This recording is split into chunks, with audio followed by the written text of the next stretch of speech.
للاسف في الفتره الاخيره بدانا نسمع كتير عن مشاكل لناس اشترت عربيات يا عيني. يعني هم على طول ما بييجوا يدوروا على العربيه دلوقتي بيحاولوا يجيبوا عربيه بسعر كويس، فبيبقى صعب عليهم يلاقوا عربيه مستعمله بسعر كويس. فما بيلاقوا عربيه بسعر كويس بيبقى ملعوب فيها في الاغلب. يعني مفيش حد دلوقتي بيبيع عربيات باسعار معقوله، كله بيضرب في العالي. باشمهندس رامي، ايه قصه العربيه دي؟ ولا العربيه دي ينفع تصلح تاني وترجع مظبوطه، ولا صاحبها خلاص كده؟ استاذ احمد، ازي حضرتك؟ وحضرتك دايما منورنا. ربنا يبارك لك. انا بس عايز اقول حاجه في اول الفيديو. ايوه يا جماعه في الله، لازم نتقي ربنا في البيع والشراء، دي مفيش فيها كلام. الاهم من ديت يعني اكيد، يعني دي حاجه معروفه، ده ديننا واخلاقنا بتقول كده. لا، اللي انا شايفه ده ما بيقولش كده. انا عايز اقول حاجه تانية، اللي هو المفروض الناس تبقى تعرف ازاي تكشف على عربيتها بشكل كويس، بحيث ان هي تستلم عربيتها مظبوطه وما يضحكش عليها. ده كلام مظبوط مليون في المية. بس لكن يتقي ربنا، ما هو كلهم عارفين المفروض لما يتقي ربنا، ومحدش بيتقي ربنا. ايه القصه؟ طيب عشان ما اطولش على حضرتك، العربيه دي جات لي امبارح فيها حادثه، فكينا الموتور والفتيس وشلنا كل حاجه. اكتشفت ايه بقى؟ اكتشفت الاتي، ان العربيه دي معمول فيها شغل قديم تمام، ومسمعجن وفي لحام في فرد الشاسيه، واللي اشترى العربيه ولا يعرف اي حاجه، فاكرها فابريك.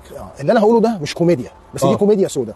صاحب العربيه دي الحمد لله رب العالمين ربنا نجاه من الحادثه والامور طيبه. حلو. صاحب العربيه دي النهارده في المستشفى عشان هو اكتشف انه اتضحك عليه فصعب عليه نفسه، فدخل المستشفى من التعب، وقع طب كده في المستشفى، ربنا ان شاء الله يشفيه ويعافيه. انا اعمل المصيبه ولا ان حد يضحك عليا؟ بالظبط، هو ده اللي حصل. تمام. فاللي حصل ادي العربيه اهي زي ما انت شايف، فرده الشاسيه هي ملوحه جامده قوي، ومتداريه بقى بالمعجون وبالكلام ده كله. ما بانش الكلام دوت غير لما الراجل بعد الشر يعني عمل الحادثه. هو كان عامل حادثه كانت بسيطه، ففرده الشاسيه اتلوحت جامد بسبب اللي هي كانت معموله قبل كده، لان الفرده فيها لحام اساسا.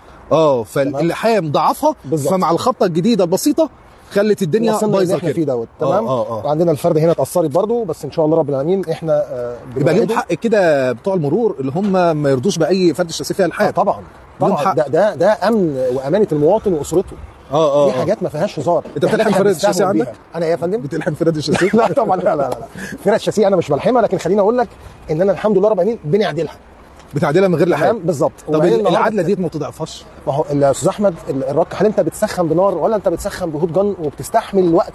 ما هو النهارده الهوت جن انا بفضل قاعد عامل كده، ايدي دراعي بيخدل، لكن انت هتجيب النار هتعمل تك عملت خلاص، وانت بذلك الشغلانه خلصت. لكن العدله العاديه ختم الخواص بتاعت الفرد، لكن العدله العاديه ما تاذيهاش في حاجه. ازاي؟ بالراحه وبتاع وبتتعمل. احنا النهارده هنزيل بقى كل الكلام دوت ونشوف اللحام اللي كان معمول في الفرده ازاي، وهنحاول ان شاء الله. بس هي ممكن ما تتظبطش لان في لحام قديم بقى. بالظبط. احنا هنحاول، انا قلت للعميل كده، احنا هنحاول نوصل له حتى ولو 90% من الصلابه بتاعت فرد الشاسيه، عشان نقدر نحافظ له على العربيه، عشان حرام ان العربيه دي يحصل فيها قطعيه او لا حاجه خلاص كده هتتخرب، يسجل ان هو هيعمل كذا. لا، احنا ان شاء الله هنمنعه من الكلام ده كله وهنعالج الموقف. طب افترضنا اللي انت حسيت اللي لا اصلاحها هيخليه يتعب بعد كده، ايه الاجراء اللي انت بتقوله المفروض ياخده؟ انا هبلغه طبعا. أيوة. عشان ده امنه وامانه، وهخليه يروح يبلغ في المرور، يروح يبلغ المرور بتاعه. بالظبط. وبنسجل ان العربيه هتغير ربع، عملت حادثه وهنغير ربع، وبيروح يعمل بقى المعاينه، بيخش لجنه يشوفوا الطريقه اللي معمول بيها الشغل طريقه تصلح للامن والامان ولا لا.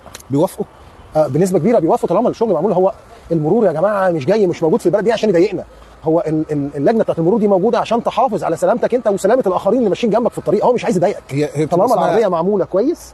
خلاص، هو ايه المشكله عنده؟ يبقى اسمها لجنه رباعيه تقريبا، ولا اسمها لجنه تقريبا عشان ما ادخلش في مسمى انا مش قده، لازم اكون متاكد من المعلومه مليون في الميه. طيب اللجنه دي ان شاء الله ممكن توافق ده في حاله اللي انت حسيت اللي انت مش هتطلع مظبوطه او هتتعب. بالظبط. لو هيحصل فيها تعديل او هتغير حاجه لازم بيبلغ المرور. طب لو واحد ما عندوش ضمير وكمل ولا عملها له، ايه اللي ممكن يحصل لعربيته وهو ماشي؟ يعني لا، ممكن تحصل مشاكل. ادي حادثه صغيره زي كده، هي غير المشاكل اللي في العفشه والكلام ده كله. يعني دي حادثه صغيره، ممكن لا قدر الله تيجي بقى في حادثه قويه، بدل ما هي تحصل حاجه بسيطه، لا يعني ممكن تؤدي لروح بني ادم. العربيه ممكن تحصل فيها مصيبه يعني. فانا دي بس والله حابب اقولها، حرام وما يرضيش ربنا. نعمل شغلنا كويس وما نخليش الامور كده. وانا اهو ادي الناس اللي كانت عليها غشاش، يا جماعه والله الفكره لا غشاش عشان انت بتعمل حاجه كويس. بتعمل الحاجه كويس ازاي؟ انا اتحدى ان انا في حد عملت له شغل في عربيه يجي يطلع منظر زي ده.